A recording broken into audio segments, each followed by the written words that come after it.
Getaway driver in the church murder of Miss Andrea Lowe-Garwood gets 6 years in prison. Hi again and welcome. This is Links W 7 TV News Report, and we'll be right back with the details to come. If it's the first time you're watching, please remember just to like, share, subscribe to the channel. Click that notification bell, click on all so you're always updated with the latest news report. We'll be right back after the break with the details. Welcome to Links W 7 TV News Report, providing you with the best in local and international news updates. This is a place where you can get the most reliable and informative news information. Links W 7 TV News Report.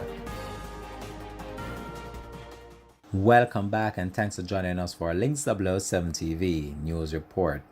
Leon Hines, the getaway driver who pleaded guilty for his role in the murder of banker Miss Andrea Lowe-Garwood during a church service in Falmouth, Trelawney, was sentenced to 6 years in prison for illegal possession of firearm in the Home Circuit Court on Thursday.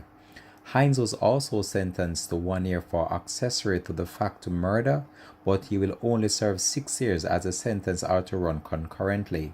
Last month, Hines secured a plea deal with the prosecution, which resulted in 4 of the charges against him being dropped. He pleaded guilty to the charges of illegal possession of firearm and accessory to the fact to murder.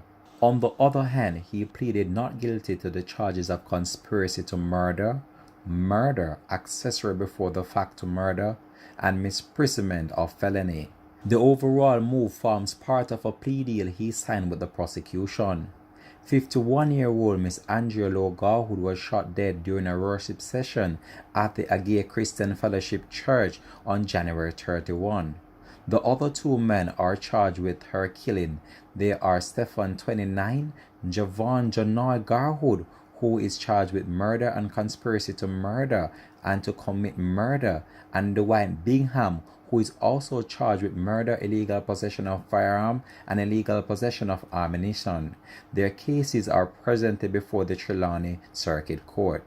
Both are still in police custody. We'll have more details to come on this story in a later newscast. Thanks for watching.